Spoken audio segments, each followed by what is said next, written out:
22절 벨릭스가 이 도에 관한 것을 더 자세히 아는 고로 연기하여 이르되 천부장 루시아가 내려오거든 너희를 처결하리라 하고 백부장에게 명하여 바울을 지키되 자유를 주고 그의 친구들이 그를 돌보아주는 것을 금하지 말라 하니라.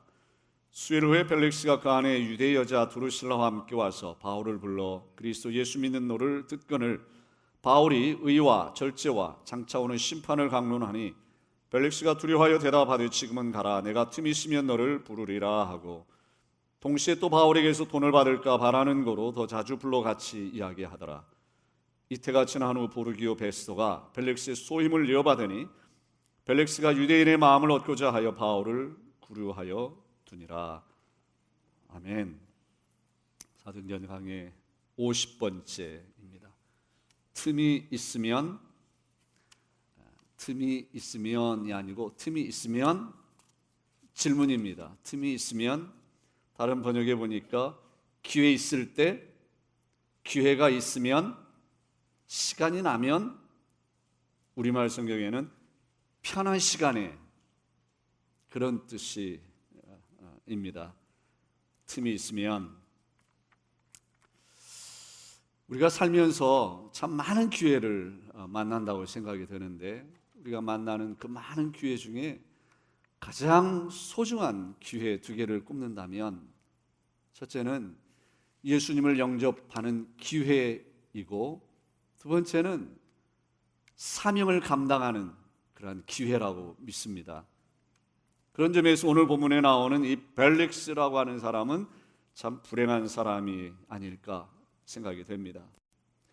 그는 사도 바울에게서 복음을 들었고 두려운 마음이 생길 정도로 마음에 감동이 있었고 깨달음이 있었지만 지금은 가라. 기회가 오면, 틈이 나면 너를 부르겠다. 그렇게 예수님을 영접할 기회를 놓치고 말았습니다.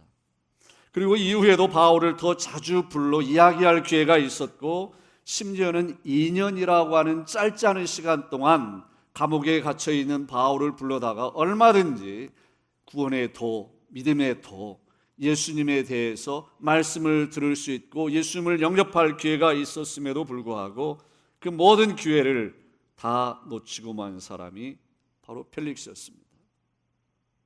우리가 성경 어디를 읽어봐도요, 이처럼 많은 기회가 주어진 사람 찾아보기가 쉽지 않습니다.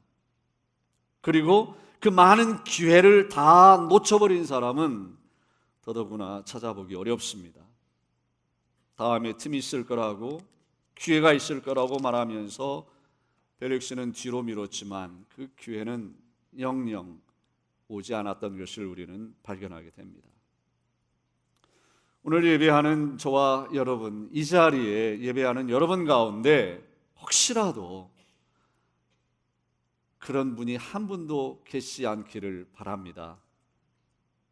미루는 분, 다음에 틈이 나면, 기회가 있으면, 시간이 나면 편한 시간에 내가 예수님을 영접할 거야 라고 연기하고 미루는 분이 이 자리에 한 분도 계시지 않기를 바랍니다.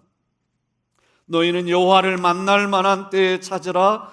가까이 계실 때 그를 부르라. 지금이 바로 여호와를 만날 만한 때이고 그분이 지금 우리와 가까이 계시는 때인 줄로 믿으시길 바랍니다. 왜냐하면 그분은, 우리 주님은 한 영혼이 주님께로 돌아와서 회개하고 구원받기를 천년을 하루같이 일편단심으로, 하루를 천년같이 애간장이 타는 심정으로 기다리시고 기다리시는, 기다리시다 못해 독생하신 예수 그리스도를 이 땅에 보내시고 십자가에 죽이시기까지 우리를 사랑하시는 아버지이시기 때문에 지금 예수 그리스도를 여러분의 삶에 영접해 드리길 주의 이름으로 축복합니다.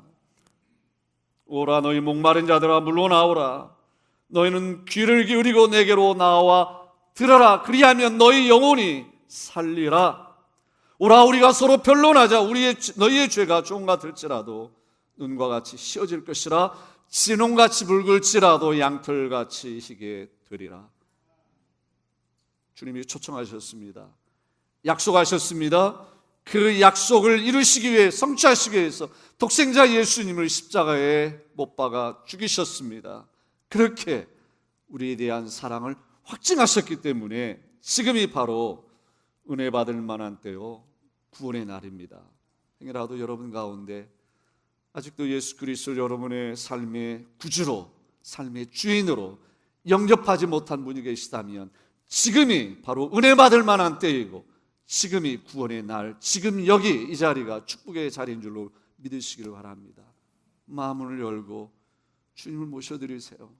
어렵지 않습니다. 복잡한 절차도 없습니다. 성경의 가르침을 봐도 그렇고 제 경우를 봐도 그래요.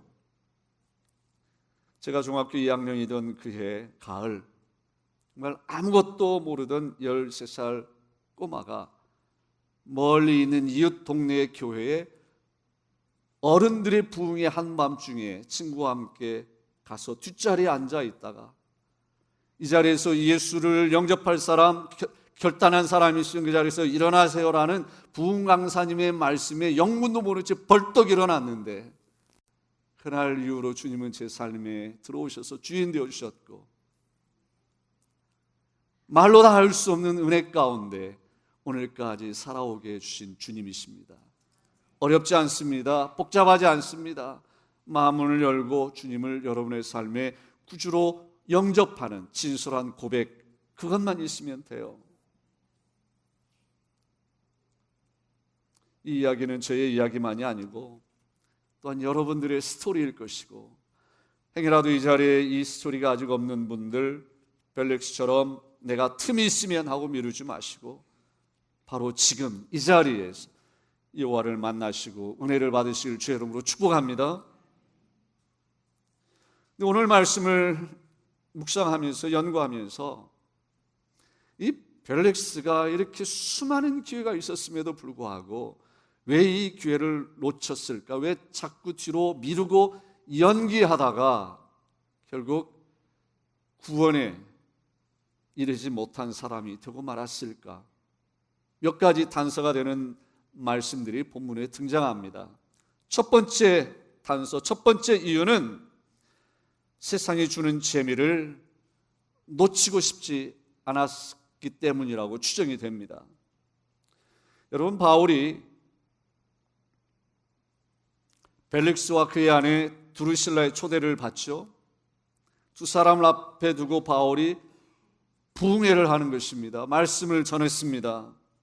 그런데 바울이 그렇게 그들의 초대를 받아 가서 말씀을 전할 때, 그리스도 예수 믿는 도를 전할 때 전했던 메시지의 핵심이 무엇인지 주목해 보시기를 바랍니다.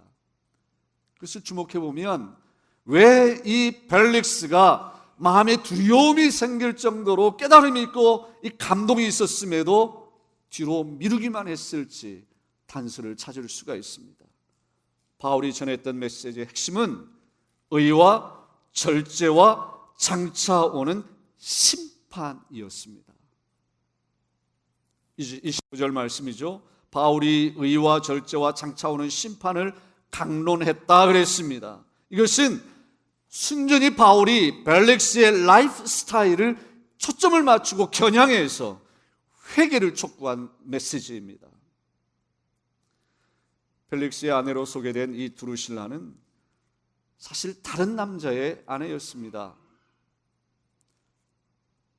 첫눈에 절세의 미인이었던 두루실라를 본 첫눈에 반해가지고 자기 신분을 이용해서 강제로 강탈해서 자기의 세 번째 아내로 삼았던 사람이에요.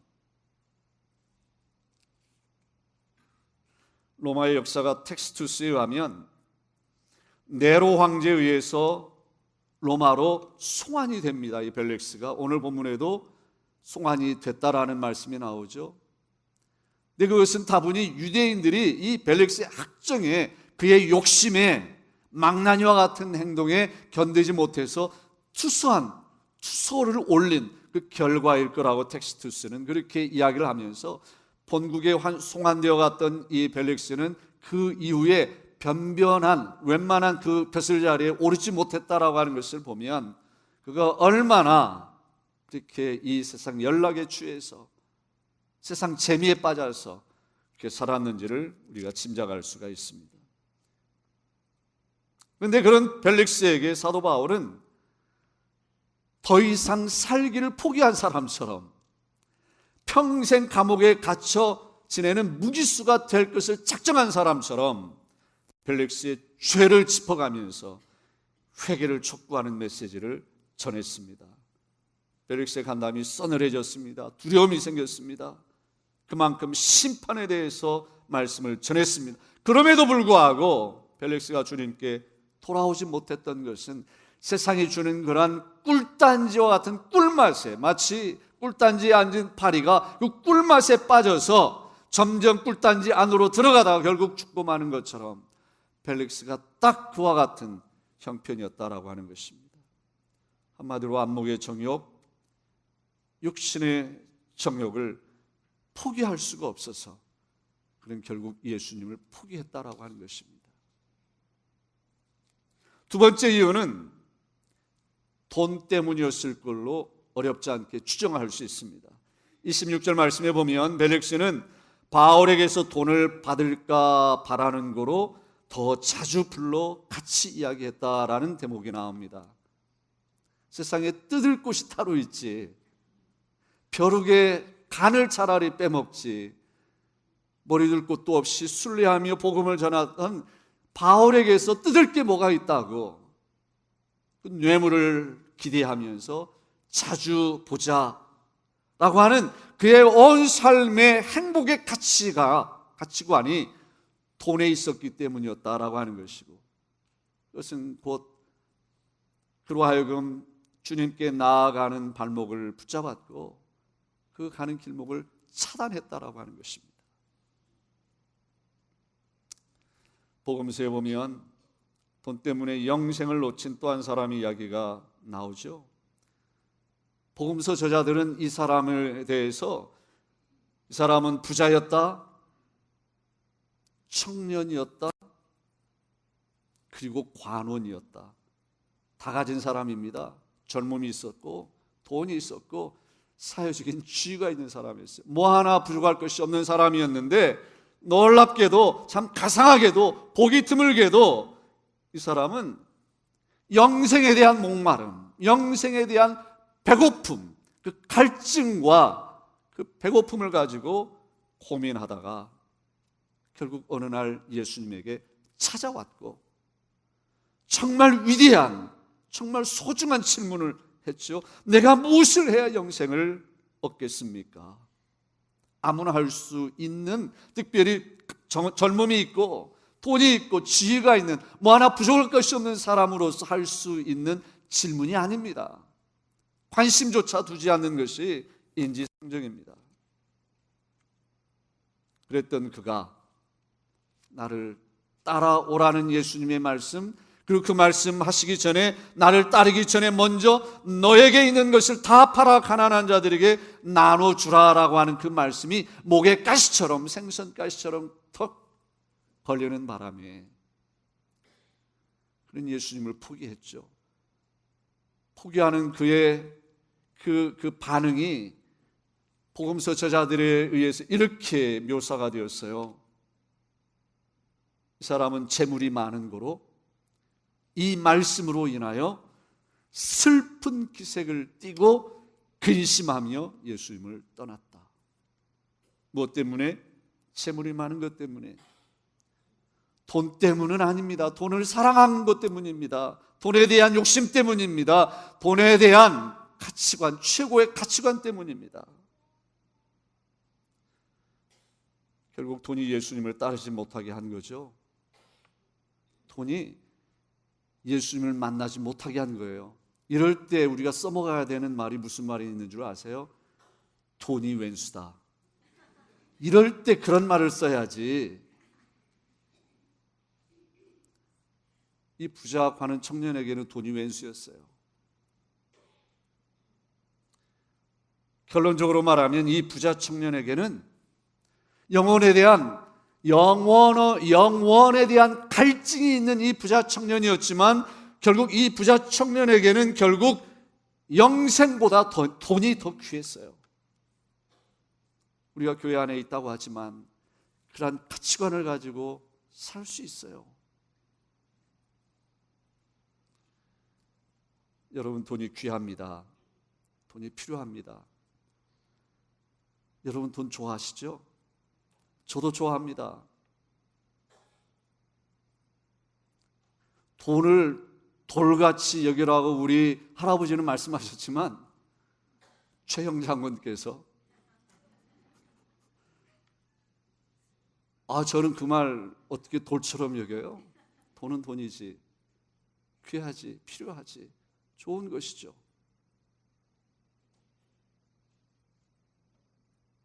그러나 아무리 돈이 좋고 귀하고 필요해도 영생보다 더 귀하고 더 필요한 건 아니잖아요. 돈은 영원하지 않습니다. 이 땅에서의 돈은요, 의리가 없어요. 여러분에게 마음 두지 않아요. 여러분이 아무리 좋아하고 사랑해도 눈 하나 깜빡하지 않아요. 우리만 짝사랑하는 거예요.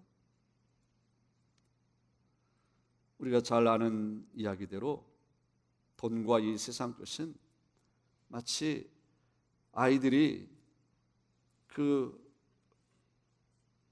동네 놀이터에서 뭐 이렇게 선을 그어놓고 땅 따먹기를 막 하고 뭐 하다가 엄마가 와서 밥 먹으라 그러면 다 놔두고 열심히 내가 확보해 놓은 내 영토 다 포기하고 그냥 가야 하듯이 주님께서 어느 날 이제 그만 오지 부르시면 다 놔두고 가야 될 것들이에요. 영원하지 않은 것들이에요.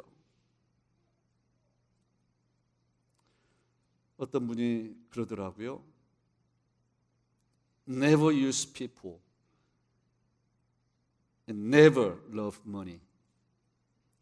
절대로 사람을 이용하지 말고 절대로 돈을 사랑하지 말고 그 대신 love people and use money. 참 멋있는 말이라고 생각이 되었어요. 또 이런 말들이 있습니다. Money is number. 돈은 숫자예요, 숫자. And numbers never end. 숫자는 끝이 없어요. 만일 행복하기 위해 돈이 필요하다면 행복을 찾는 여정은 영원히 끝나지 않을 거라는 얘기죠. 우리는 뭐 흔히 적당히 필요한 만큼만 있으면 좋겠다 하지만 이 적당이라고 하는 기준이 예매모호하죠. 그렇기 때문에 우리는 매일 만나를 주시는 하나님께 감사하고 잠시 있다가 다 놓고 가야 할 이 땅이 아니라 영원한 우리의 본향, 영원한 집을 사모하며 살아야 할 줄로 믿습니다. 그리고 그 동안 이 땅에서 사는 동안 매일 주님과 인격적으로 교제하고 그분을 예배하고 아까 성가대 찬양한 대로 이날 지금 주를 찬양하고 우리의 보는 눈이 달라져야 합니다. 소중한 것을 볼 수 있는 눈이 열려야 합니다. 소중한 것을 볼 수 있는 눈, 가치관, 가치를 보는 관, 눈, 그것이 우리 가운데 회복되어야 합니다. 회복되면 사는 목적이 달라지죠. 달라진 삶의 목적이 우리의 행동을 다르게 해줍니다.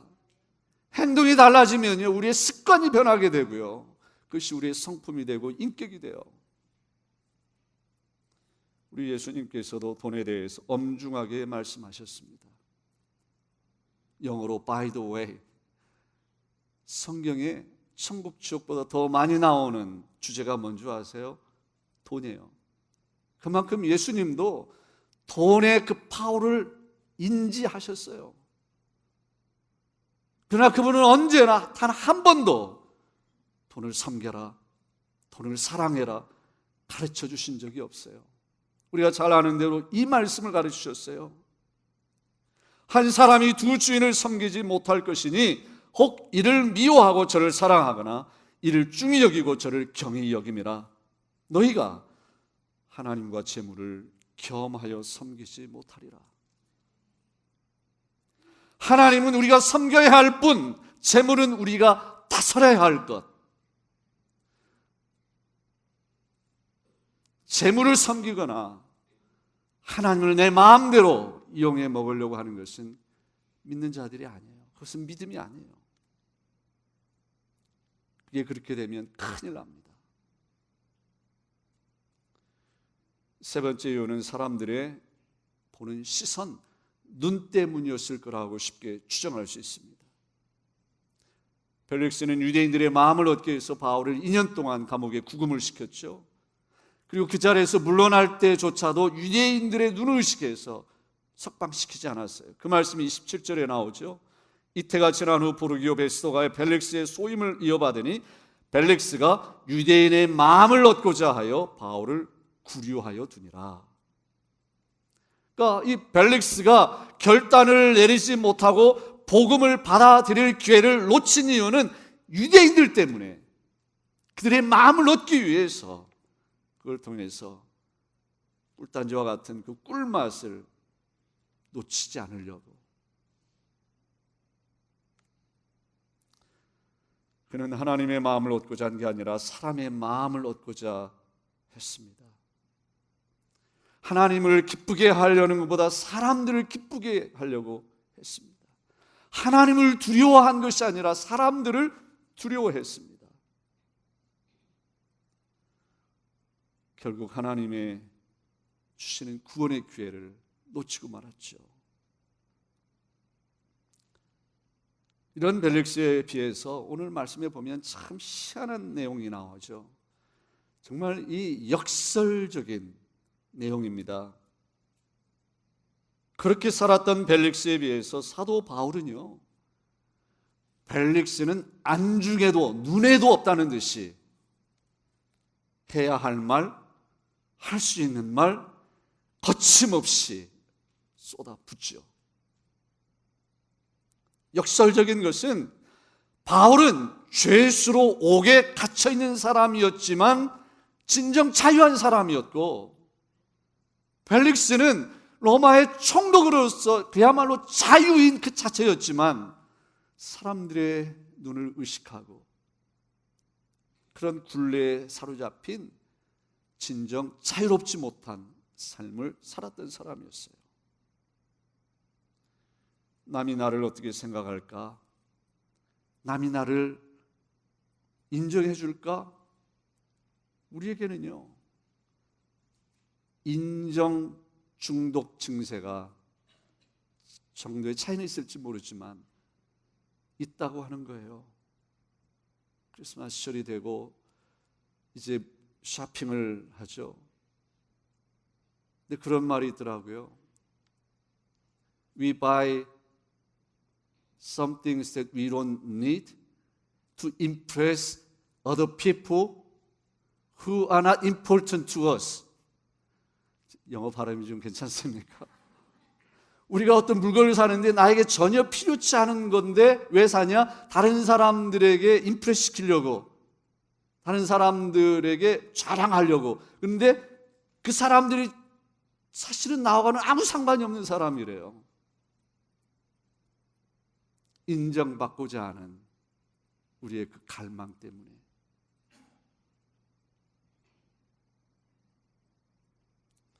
사람이 어떤 가치관을 가지고 사느냐에 따라서 처한 상황에 상관없이 억눌리는 사람이 있을 수 있고요, 반면에 자유로운 사람이 될 수가 있어요. 저와 여러분 후자에 속한 복 있는 사람들이 되길 주의 이름으로 축복합니다. 사도 바울이 벨릭스에게 전한 복음의 세 가지 메시지가 오늘 또한 우리들에게 전해져야 할 줄로 믿습니다. 세 가지 메시지가 뭐였어요? 의와 절제와 장차올 심판이었어요. 여기서 말하는 의는 하나님 앞에서의 바른 관계예요. righteousness. 우리가 무슨 능력으로, 무슨 공로로 하나님 앞에서 바른 관계를 맺을 수 있어요? 오직 한 길밖에 없어요. 예수 그리스도의 대속의 십자가에 죽으실 뿐이에요. 의인은 없나니 하나도 없다고 성경은 선포해요. 모든 사람이 죄를 범하였음에 하나님의 영광에 이르지 못했다라고 말해요. 그러나 그리스도 예수 안에 있는 속량으로 말미암아 하나님의 은혜로 값없이 의롭다 하심을 얻은 자 되었다라고 선포해요. 저와 여러분들은 하나님 앞에서 그렇게 의로운, 의롭다 인정함을 받는 의인으로 칭함을 받는 사람들이 된 줄로 믿으시기를 바랍니다. 바울이 선포한 절제 메시지는요, 그렇게 예수님을 하나님의 의로 믿고 구원받은 성도들이 하나님 앞에서 어떻게 살아야 할지를 가르쳐주는 원리예요. 절제. 영어로 셀프 컨트롤, 내가 나를 컨트롤한다는 의미가 아니라 나를 따르는 자, 자기를 부인하고 갑자기 십자가를 지고 내 멍에를 메고 내게 배우라. 주님이 씌워주시는 멍에를, 그 멍에가 우리를 컨트롤하도록 해야 돼요. 그것은 십자가입니다. 십자가를 지려면 나를 부인해야 돼요.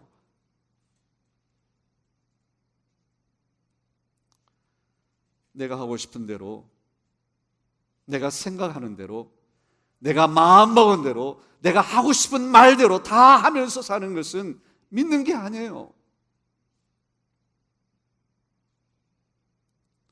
믿는 것은 주님이 마음 잡수시는 것에 따라 내 삶이 절제 컨트롤이 되고 그분이 좋아하시는 것을 따라 살아가는 것, 그것이 믿는 것인 줄로 믿습니다. 바울이 선포한 세 번째 메시지, 장차 오는 심판. 이것은요, 사실 예수 믿고 구원받아 하나님 앞에 의롭다 인정받은 바른 관계를 가지고 있는 주의 멍에에 늘 컨트롤 당하는 저와 여러분들에게 장차 올 심판의 날은 대박이 터지는 날이에요. 할렐루야. 그날은요, 주님의 영광을 위해서 하고 싶은 말 못하며 흘렸던 눈물, 내 마음대로 살지 못하고 주님을 위해서 주의 몸된 교회 덕을 세우기 위해서 흘렸던 눈물, 그러한 눈물을 우리 눈에서 주님이 닦아주시는 날이에요. 그날 주님이 닦아주실 눈물이 우리 눈에 그렁그렁 많이 담겨있기를 주의 이름으로 축복합니다. 대박이 터지는 날이에요. 착하고 충성된 종아, 내가 적은 일에 충성하였으면 내가 많은 것을 너에게 맡기리니 너의 주인의 즐거움에 참여할지어다. 칭찬과 상 받는 날이에요. 소망과 기쁨과 자랑의 면류관을 쓰는 날이에요. 뭐한 말로 갯돈 타는 날이에요. 할렐루야. 그날이 반드시 올 것입니다.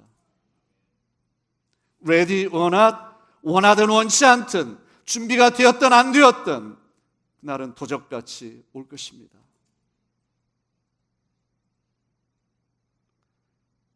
그날이 올 때까지 주님께서 주신 소명 따라 맡겨주신 사명 붙들고 사는 복 있는 사람들이 되기를 바랍니다.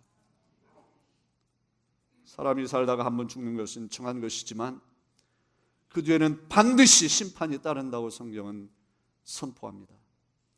이 심판 앞에서 칭찬과 상을 받기 위해서는 예수님을 믿고 의롭게 인정받아야 하는 것이고, 값없이 인정받았으니 감사함으로 차원에서 기쁘게 절제하는 삶을 사는 것입니다.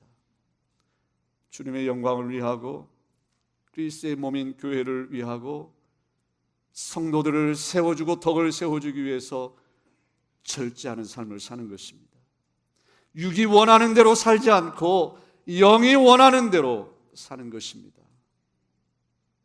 그것이 바로 성별된 삶이고 구별되고 거룩한 삶이고 주님을 닮아가는 삶이고, 오늘 벨릭스의 모습을 통해서 우리들이 도전으로 마음에 담고 붙들고 살아가야 할 진정한 성도의 모습인 줄로 믿습니다. 지금 바로 여기에서부터 그렇게 거룩을 향한 여정을 시작할 수 있게 되기를 주의 이름으로 축복합니다.